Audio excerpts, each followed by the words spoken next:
Hello, I'm Ed Rabyd, otherwise known as the Rabyd Atheist, a former pastor turned atheist, now a compassionate anti-theist. Welcome to my channel. You are free to like or dislike the video as you see fit, so feel free to hit those buttons. And I would appreciate it if you would subscribe to the channel and hit your notification bell as more content is released. You're free to comment below as much as you like, and you're also free to distribute my videos, share them as any way you see fit. And so once again, I thank you for all your support. This is more of an announcement thing. This is unlike a Friday video. I'm not really dealing with comments. It's more me talking about things. I haven't really decided what to call these Monday videos. Usually Friday videos, I'm answering the comments, and the subject matter is definitely dictated by the commenters. So that's kind of the way I handle that, is if you have questions or content. For me, this Monday video, however, is more me directing some of my comments and things like that. I haven't really decided what to call it, but we'll see. I mean, you can get a lot of different things. One of the announcements I'm working on is I am working on improving my techniques as a YouTuber. One of the reasons that I started using OBS Studio was so that I could do some other things. Particularly, I was focused on my Life of Christ series, where it'd be really nice if I could figure out a way to get the text like next to my head so people can see what I'm looking at. And this will be particularly helpful when we get to the passages in Life of Christ where we can parallel them and say, okay, here's the differences, here's the similarities. Also, there's been thoughts of me doing other presentations, and having the ability to do various things with this medium has come to my attention to be a very powerful thing. I'm not... my channel doesn't grow. It grows slowly, incrementally. I think all of us YouTubers kind of wait for that viral moment when somebody starts to share our video. Somebody that has a lot of followers shares your video and says, hey, give this guy a check out. That's kind of what all of us wait for these days. And so it's not, it's nothing new. So I just keep plugging along. Somebody asked me, are you still looking to monetize? And I was like, oh yeah, I'm just not expecting to make a lot of money at it. I'd probably make much more money at Patreon if people really decide to like what I'm doing. So that's kind of where I stand with that. But so expect some differences. Yeah, I'm going to say it again. I'm still trying to learn how to thumbnail. My largest problem with computer programs and learning how to use them is that I think it's because my mind, it's something new, and my mind just lacks the elasticity to wrap my head around some things from time to time. If something's very familiar to me, and I can see some familiarity with that with something I've learned new, I'm trying to learn, I usually do a lot better than something that's completely out to lunch, and give me a blog and I'm a happy clam. I can write whatever you want, but video editing is a little bit something beyond my expertise, so it's something completely new to me. So that's kind of where I'm at with that. So be patient with that. I've had some commenters address the idea of deconversion. And so I guess maybe, I don't know. I mean, I guess a suggested name for this is maybe Monday morning deconversion. And I don't know, that might go along with some of the things I want to do for this Monday video, which is like addressing preachers and and the stupid shit they say. Things like addressing, looking back at the religious weekends or the holidays and go, that doesn't really have anything to do with that kind of thing. So it's kind of I suppose, a Monday morning quarterback of preachers, I guess, or theology or whatever. But mostly I deal with the issue of deconversion and some of the things that still remain awkward for me. I think probably one of the big awkwardness is talking with people who used to know you as a Christian and may not have necessarily heard that you are now something else. And I think from an emotional standpoint, this is one of the hardest things I do, when somebody comes up to me and shakes my hand, hey, how you doing, Brother Ed? And I'm like, I'm not a brother anymore. Or how you doing, Pastor Ed? Not a pastor anymore. It's an awkward situation. It happens, and it's not their fault. It's just there's a lot to wrap your head around. This kind of goes along with other things, like when you say stuff and you suddenly realize, oh shit, that's a Christian expression. I don't even believe that anymore. I mean, only God knows. What a great little expression. When I say it now, it means like nobody knows. You can keep secrets. There are things that you do that nobody observes, and you know what? Nobody ever is going to tell you on you. And to me, that's a real test of integrity, when you know nobody's going to know and you still do the right thing anyway. And not even God is going to know you still do the right thing anyway. I would consider that a greater act of integrity than most. If you're just doing the right thing because you think God's watching, is that really a good thing, or are you just afraid? Other deconversion things that come up on a daily basis. I have noticed that religious people not only expect their behavior out of themselves sometimes, but out of other people around them. They expect people to roll up their sleeves or do whatever and just get involved in things. And I find myself not really inclined all the time to go along with religious stuff. In fact, I'm pretty much disinclined anymore, being a rabid atheist. But I don't find myself so much struggling with much of anything in that regard, other than I just don't agree with the reasons that people do things anymore. And so sometimes I just back out and I just don't want to deal with it. I think when you deconvert and you begin to realize all the things that were conditioned to what you were doing before, it kind of makes things awkward in general. One of the great things that, I don't talk about this very often, but I do have a therapist. And in fact, I'll be talking with her this Wednesday. But I do have a therapist, and she's a secular therapist. She's also an atheist. And we talk, and this comes up often, that me meeting members of my former congregation, me meeting former Christians that used to look up to me as a pastor in my local community is not only very awkward, it's very stressing. Okay, and so when people go out of their way to make it less stressful for me, I appreciate that very much, especially the ones that know. The ones that don't know, I can let slide because they don't know. It's awkward, but they just don't know. They're ignorant, and that's fine. Everybody's ignorant of something. But the people that do know and that seem to, I've had it about 4 or 5 times now. Well, I'm praying for you. Okay, go ahead. I don't care. It seems to me if God was really involved in my life, he would, being omniscient, he would know what it would take to convince me back to faith. So why doesn't he do it if he loves me so much? You have to conclude that God, knowing everything, would know what it would take to convert every single person. He knows that for absolute sure, and yet he doesn't bother to share it with all of us. And so some people end up in hell. That seems to be kind of evil shit. If I knew the cure to cancer and I decided that I was only going to share it to the people that I cared about, yeah, I'd be an evil ass. Okay, but that's essentially what God does, and with salvation. So, he's kind of an evil ass, if you ask me. And that brings up another awkwardness, is because I don't have necessarily the same opinion about the God of the Bible anymore. One of my commenters, and I will deal with this a little bit more in depth on Friday. Friday is going to probably be a longer video because I got a lot of comments to address. You guys have been great. You got some really good comments, and I've had some good ones. One that came today, was a real bump in the arm for support. I want to give a shout out to them Friday too.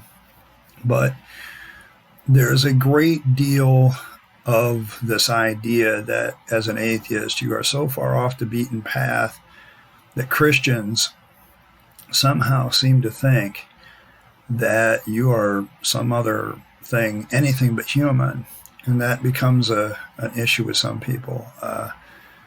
I've had There is a crowd in theology that says if you turn your back on God, you only get one shot. You don't get a second shot with God. So I guess with them, I'm going to hell no matter what I do. But getting back to this idea, if God knows, then he should also, and he's also love, then, he should be reaching out to me with what he knows. And I should say, oh yeah, gee, God, thanks. But he doesn't do that. The fact is, maybe the reason why most people stop believing is they look around the world and God's supposed to be acting in it, and they see absolutely no evidence of a God acting at all. The fact is, a lot of things have happened, If God was really a compassionate God, would George Floyd have died? If God was a really compassionate God, would innocent people have been hurt in these riots? If God was the list goes on and on. If I have the power to do something and I choose not to do it, instead let a person suffer, how is that good? Well, why does God get a free pass when he does it? So we either have to conclude that such a God doesn't exist, or we can't really conclude that God is good. You can say that mantra all you want. I talked about the mantras before, but mantras are a great way to mind control people. You just get them to say things over and over and over again until they believe it. And that's a lot of what religion does. There's a reason why religion relies on repetition. There's a reason why religion relies on faith. I've had tons of conversations. Like, I'm not really anti-police, but I am anti-police brutality, and I am against qualified immunity for police officers. This has brought me into a run-in with the law and order crowd who want to say, well, you're supposed to obey the authorities that God has set up. Romans 13. My problem with that is I now no longer see obedience as a virtue. See, religion will make obedience into a virtue. They make faith into a virtue because it's really the only virtues they have. And honestly, they're not really all that virtuous. In fact, I'd say they're devoid of virtue. Faith is believing in something you can't prove. And obedience is just submission to somebody else to tell you what to do. Neither one of those are virtuous in and of themselves. I would say the first one, faith, is completely dishonest because you should really not believe so much as you should go forward in the knowledge of what you know to be true. And you can't know all the truth in the world, but what you can know, you can go forward in the truth of that. If it conforms to reality and allows you a little bit of predictive power in predicting the future, then it's probably true. And that's the only definition of truth that I really rely on anymore. But faith doesn't do any of that. Faith, you can literally have faith in anything. I just believe and trust it to be true. I can believe that a UFO hiding behind a star is going to come someday and relieve us all of these mortal coils and take our spirits off to another world and to another place. You can believe that. Was it 60-some people believed that and killed themselves? Oh yeah, Heaven's Gate. See, sincerity of believing in something that you can't prove is nothing virtuous about it. And obedience, well, you can submit to a tyrannical dictator as much as you can a benevolent one. It doesn't change the fact that obedience is nothing more than submission to authority. So I don't find those to be virtuous. I think faith is the opposite virtue, and I think obedience is virtue neutral. It really depends on what you're submitting to. So, those are the kind of discussions I've had. And so when it comes to police officers and brutality and riots and things like that, I can look at them and take each individual action and look at it. See, I've spent a lot of my week, what is my philosophy? And I decry collectivist philosophies in a lot of respect, because sooner or later, what's good for the group isn't good for the individual. Some individuals will be sacrificed for the good of the group. You see this with the kind of envy that people have when they want to tax the rich. Just because somebody has money doesn't make them evil or bad. It just means they have money. Okay. Yeah, sure, money is a great resource and it allows you to do more things if you have some. But that's all it is. It's a resource. Whether or not you have it or not isn't necessarily good or evil either. I don't like collectivist things that just kind of poke at us and say all this group of people are the same. It's probably why I decry racism with the same voice as I decry something like a concept of privilege. I would argue that almost everybody, because of who they are, has some form of privilege. You just have to look for what it is. So I don't sit there and really get into that. My issue as an individualist is this: I will be judged by the conduct of my character and my actions, period. If you try to judge me by the color of my skin, who my family is, what country I belong to, what country I was born in, I'm going to tell you to go screw yourself. Because none of that, a lot of that I don't have control over. I didn't have any control of who I was, my skin color, or my genitalia, or any of that stuff. That was all genetic, and it was just handed to me on a plate. And yes, societies sometimes can give advantages to some of that. We've obviously seen male-dominated societies and white-dominated societies, so there you have it. It's kind of, because right now there's a lot of talk about white privilege, and I'm still trying to wrap my head around it. Do I acknowledge that white privilege exists? Yeah, I can see where not being judged by the color of my skin has given me an advantage over somebody that is. But I am judged in other ways that I'm not sure all automatically give me an advantage. But then again, a lot of those other ways are example of choice. At the same time, I don't think I should be decried or downplayed simply because of that either. I guess I insist on being judged by the content of my character and, the consequences of my actions, period. And, you can't really be for minority rights if you're not an individualist, in my opinion. I think Ayn Rand was correct on that when she states, that the smallest minority is the individual. There is nobody else like me, period. I am a minority of one. And when you're a minority of one and you become to recognize that, then you realize that all minorities, whether they're one person or multiple persons, need to be protected. That's why in this country we have things called rights. And I believe that rights are inherent to human beings just because they exist. But that's probably another topic for another day. But what I look at here and what I'm trying to get across to you today is this. As an atheist, I have no gods. As a libertarian, I have no masters. So what that means is I am going forward as an individual. You are free to judge me by what I do. You're free to judge my ideas. I don't consider my ideas so sacred that I won't go out there and say, if you don't agree with me, then you're just wrong and you need to go educate yourself. I've heard that so many times this last week. I want to slap people.